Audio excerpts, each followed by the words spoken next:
Hey everyone, Laura Eaton here from girlsguide2seo.com. Wanted to do a quick little video today about plugins for your WordPress website.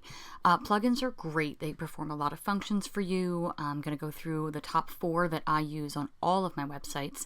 But one thing that I want to stress before we get started is it's very important with plugins. Don't overdo it. If you have way too many plugins on your site, it's going to slow it down. It could potentially cause problems. Not all plugins are created equal, so it's really important to just focus on the ones that work best for your site and not to just load it up needlessly. So these are the most basic plugins that you're going to want to have on your site. Obviously, there's a lot more to choose from, and depending on what kind of site you have, you may want to choose some other ones, but I think these pretty much cover the basics. First one you're going to see here is called Akismet. Now, Akismet is very cool because Akismet does the job that nobody wants to do, which is dealing with spam and all those comments that are from, spammers and people that obviously are just trying to sell sunglasses and sneakers. So you don't want to have to deal with that. Akismet does it for you. Akismet is, I think, about $5. Probably the best $5 I've ever spent. It just takes care of that annoying problem, and it works seamlessly kind of behind the scenes. You don't really have to think about it, so I highly recommend Akismet. Even though it's not free, it's definitely worth it. The next one on the list here is a Pinterest Pin It button.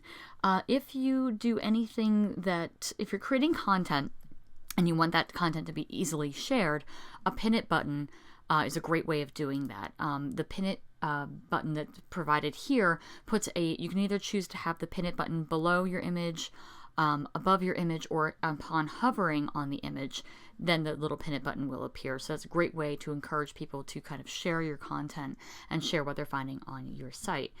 The next one is awesome. This is the WordPress database backup. This is the one that's actually recommended by WordPress, and there's really not much to see here. It's pretty simple. It basically just backs up your site automatically for you. You can choose to have the backup sent to you automatically. I have mine set to back up about once a week. So once a week I get an email with my database, and I can just keep that in my email folder, and I can just grab it if I need to restore anything on my website. And again, it's one of those things that just runs in the background and you don't have to think about it, which is great. And the last one I have on here is Yoast SEO. Yoast is a fantastic program. It helps you with your SEO. It kind of gives you this little red light, green light, yellow light sort of system of figuring out what's working, what isn't working. And they actually take it a step further, and they provide Google Sitemap XML, which is right here. It's right around here somewhere. There it is. XML sitemaps. And what that does is it communicates with search engines and lets them know when you've done updates to your site, and provides a list of all the pages on your site. So it just doesn't actually boost your SEO, but it gives Google and all the other search engines an opportunity to find the updates and what you've done more quickly. So those are the 4 essential plugins that I have on my site.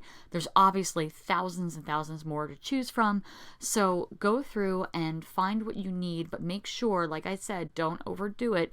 You don't want to load up your website with a bunch of useless plugins or plugins that are just sucking up your bandwidth and making your site slower. Also, if you ever have a problem with your site, you want to make sure that you have a minimum number of plugins, because if one of the plugins is the issue, you're going to have to go through plugin by plugin and deactivate and reactivate until you find which one is causing the problem.